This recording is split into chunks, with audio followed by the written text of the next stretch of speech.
সরকারের প্রতি বাংলাদেশ প্রাইভেট মাদ্রাসা ওয়েলফেয়ার সোসাইটির আজকের সেমিনার থেকে 18 দফা দাবি। সম্মানিত সাংবাদিকবৃন্দ, বাংলাদেশের শিক্ষা ব্যবস্থার একটি গুরুত্বপূর্ণ অংশ হিসেবে প্রাইভেট মাদ্রাসাগুলোর টেকসই উন্নয়ন, নিরাপত্তা ও জবাবদিহিতা নিশ্চিত করতে আমরা সরকারের কাছে নিম্নোক্ত দাবিসমূহ পেশ করছি। 1. প্রাইভেট মাদ্রাসাসমূহকে যাচাই বাছাই পূর্বক বাংলাদেশ মাদ্রাসা শিক্ষা বোর্ডের অধীনে নিবন্ধন প্রদান করতে হবে। 2. প্রাইভেট মাদ্রাসাসমূহকে দ্রুততম সময়ের মধ্যে ইন নাম্বার প্রদান করতে হবে এবং ইন নাম্বার প্রদানে অপ্রয়োজনীয় জটিলতা দূর করতে হবে। 3. শর্ত সাপেক্ষে ভাড়া বাড়িতে প্রাইভেট মাদ্রাসা পাঠদানের অনুমোদন ও একাডেমিক স্বীকৃতি প্রদান করতে হবে। 4. শিক্ষা প্রতিষ্ঠানগুলো স্ব শিক্ষা প্রতিষ্ঠানের নামে শিক্ষার্থীদের সনদ প্রদানের ব্যবস্থা গ্রহণ করতে হবে। 5. প্রাইভেট মাদ্রাসার শিক্ষার্থীদের সরকারি ও বেসরকারি উপবৃত্তির ব্যবস্থা করতে হবে। 6. আলিয়া, কওমি, নুরানি, হিফজ সহ অন্যান্য প্রাইভেট মাদ্রাসার জন্য একটি স্বচ্ছ অভিন্ন নীতিমালা প্রণয়ন প্রকাশ করতে হবে। 7.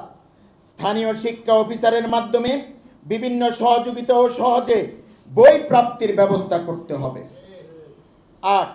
নৈতিকতা, শিশু মনোবিজ্ঞান, আধুনিক শিক্ষা ব্যবস্থাপনা, আইনি সচেতনতা ও পেশাগত দক্ষতা বিষয়ের যথাযথ কর্তৃপক্ষের মাধ্যমে প্রাইভেট মাদ্রাসার শিক্ষকদের শিক্ষক প্রশিক্ষণ প্রদান করতে হবে।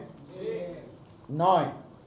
প্রাইভেট মাদ্রাসার প্রতিনিধিদের বাংলাদেশ মাদ্রাসা শিক্ষা বোর্ডে মূল্যায়ন করতে হবে। 10. শিক্ষা মন্ত্রণালয় থেকে তথ্য প্রযুক্তি, কম্পিউটার ও শিক্ষা উপকরণের সহযোগিতা প্রদান করতে হবে। 11. প্রাইভেট মাদ্রাসাসমূহকে বিভিন্ন সংস্থা ও রাজনৈতিক হয়রানির শিকার হতে হয় তা দূরীকরণে কার্যকর ব্যবস্থা করতে হবে। 12. আলিয়া, নুরানি, হিফজ ও অন্যান্য প্রাইভেট মাদ্রাসাসমূহের জন্য সমন্বিত উন্নয়ন নীতিমালা প্রদান করতে হবে। 13.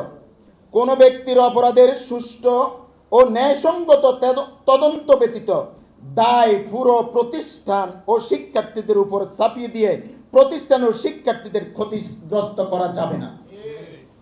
14. ব্যক্তির অপরাধের সুষ্ঠু তদন্তের মাধ্যমে আইনগত প্রক্রিয়া অবলম্বন করে নিরপেক্ষ ন্যায় বিচার নিশ্চিত না হওয়া পর্যন্ত প্রতিষ্ঠানের বিরুদ্ধে কোনো ধরনের প্রশাসনিক অভিযোগ নিয়ে আসা যাবে না। 15.